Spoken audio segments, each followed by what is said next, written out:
Because you are credited with incorporating Carl Jung's approach, briefly describe the background and principles of Jungian play therapy.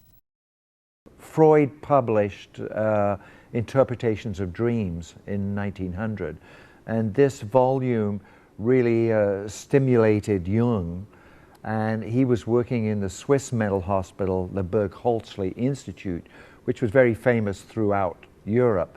So here he was, a young psychiatrist. He read Interpretations of Dreams, and he contacted Freud and dialogued with Freud for about 7 or 8 years, very intensely, and learned a tremendous amount of psychiatry from Freud, particularly about the important role of dreams and the defense mechanisms of repression and projection.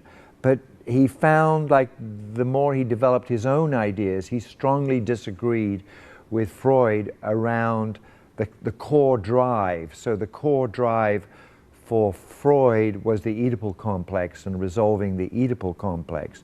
And for Jung, the Oedipal complex was just one of the developmental challenges facing the human psyche. So his theory is really about the different stages of our lives and what we need to do in each of these stages. Jung developed his own kind of structure of the psyche, and he focused on the concept of the collective consciousness, which is really the outside world as we know it, the morality of the particular times. Underneath the personal unconscious is what Jung calls the collective unconscious. His argument is that the human psyche has evolved over 2 million years. It's part of our biological structure, and the psyche knows how to survive, it knows how to adjust, and in the psyche are these archetypal elements, these archetypal drives and images. He feels the psyches know how to heal themselves, so that with the therapeutic alliance, with the rapport of the therapist and the child, say in this case, this relationship fires the archetype of the self and takes the child in the play to where they need to go to work out the traumas. So it's not a conscious process driven by ego, it's more of an unconscious process driven by the archetype of the self.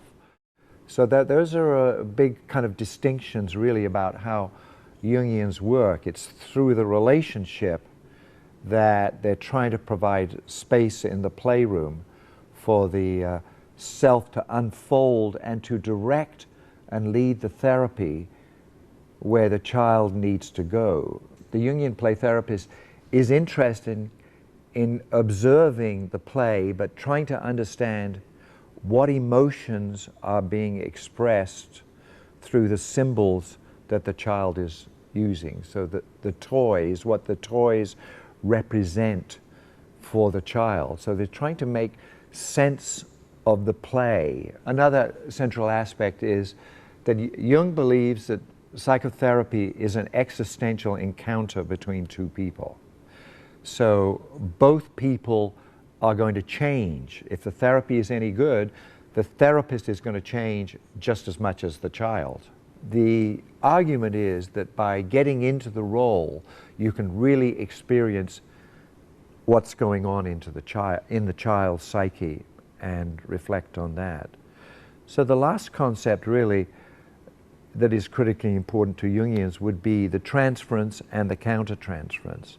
So really understanding what the child is going to project into you, put into you, what kind of feelings as a way to understand what's going on in the child. A Jungian play psychotherapist is always in supervision.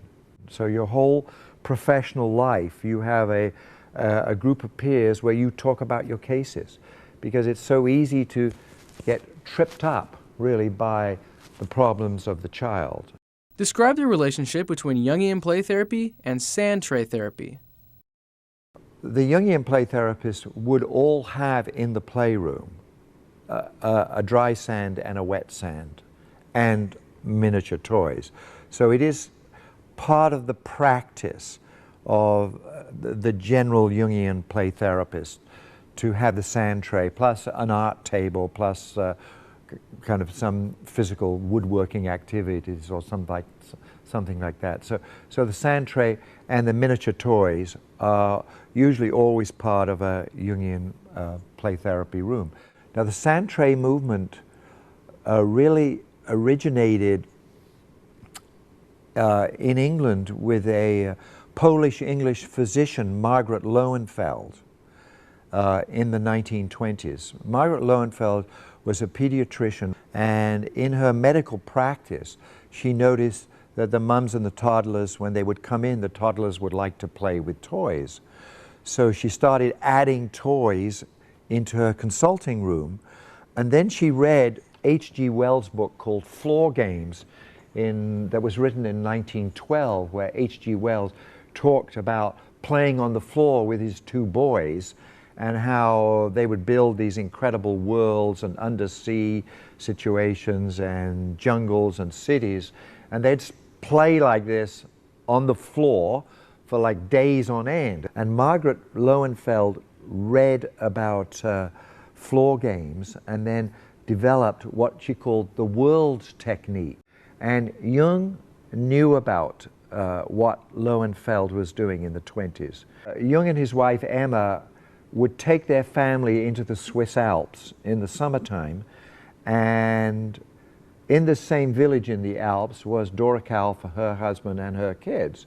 And Jung's kids would go and play with Dora Kauf's kids, and then they would come back to the Jung family, and Emma and Carl would say, "My goodness, you know, these kids are so relaxed. Who is this woman?" There was a big medical conference in London in the 1930s, and Jung said to Dora Kauf, "Why don't you come to this conference and work with, go to Margaret Lowenfeld's presentation?" So Dora Kauf did, and she stayed there, and she got trained by Margaret Lowenfeld, and she came back to Switzerland, to Zollikon, and she set up her own practice using sand trays, wet and dry sand trays and miniature toys. The difference is in the degree of training in the sand play as opposed to having the Jungian analysis, and then focusing most of your work really using the two trays and the miniature toys. These are the two essential ingredients in the Jungian world: your own analysis and lengthy supervision of your cases. Jungian play therapy addresses the inner world of the child utilizing symbols and metaphors that have both individual and collective meanings. What challenges does the increasing emphasis on diversity pose for Jungian play therapists? It's paradoxical. None at all and a lot. You see, because Jung's construct of the collective unconscious, he found there were similar patterns in dreams in Africa, China, India, Europe. So some of these symbols are universal. The shadow, the trickster, the divine child, the flood. These are found in all cultures across time. So in certain ways, the psyche is deeper than the present culture that is influencing the psyche.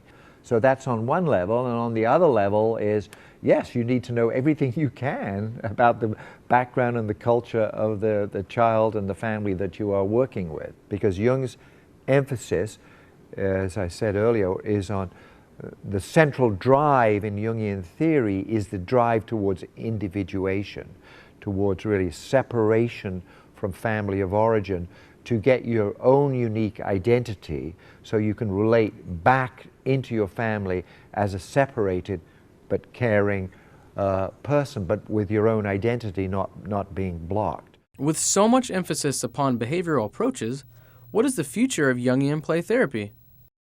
It has survived for 100 years. It'll survive because it has enough meaning and interest in and of itself that it attracts people to it. They say, oh, this approach gives me the understanding and the depth that I didn't get in my other kind of approaches. There are some things that medication and short-term techniques can work with and can help. And there are other situations where you may not want to use medication, but go through the death, rebirth process that the psyche goes through, longer-term work. So I think it will continue and survive because it seems to have enough kind of sense of meaning that people are curious about. What do you think about the push toward evidence-based therapies? It is not my style of working. Like, I have enough evidence from doing a lot of N of 1 research that by following the child through their own unique stages, amazing healing occurs and growth occurs. So that is evidence-based. But remember, this is the collective consciousness of our society that is focused on left brain kind of measurement. And I think it's both. I think we need to welcome and embrace that and be aware that there are other methods and other approaches that can be simultaneously and are equally important and need longer term and will cost money.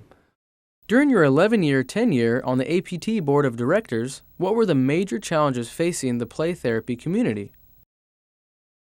Kevin O'Connor and Charlie Schaefer were kind of spearheading this organization and saying there's such a need for people to understand children, to work symbolically through play with children.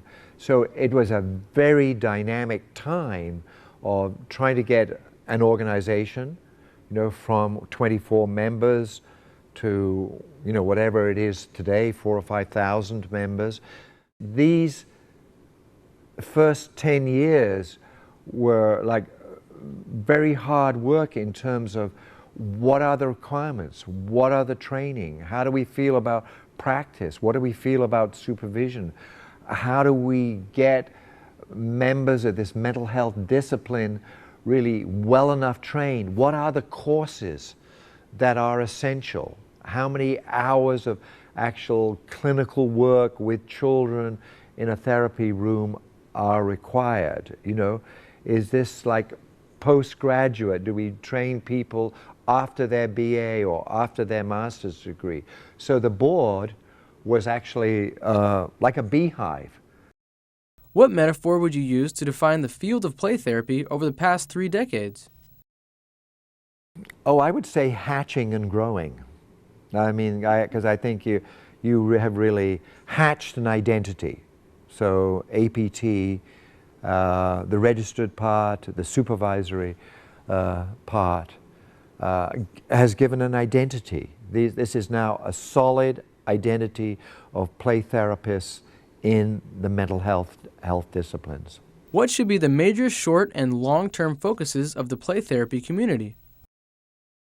What comes to me is providing the needs of the play therapists. So yeah, we think about the children, we think about what the children need, and that's great. But really, the work is only effective dependent on the personality and the training of the play therapist. So I think the organization needs to continue, both in the near and the distant future, really assessing the needs of its members and meeting those needs. Thinking about the role of the family and how to help the parents of these children is an essential part of where the organization needs to go to too. Because the children are coming out of a family structure. And this is about us helping the mothers and the fathers talk out their traumas so that they can get free of those, so they can develop good mental health practices, so they can tune into their kids. So it's having to heal some of the traumas of the parents in order to make it easier for them to understand and relate and be attached to their children. So by building up the strengths of your practitioners, then you're going to create dynamic and imaginative people who are going to bring new and dynamic methods into working with children.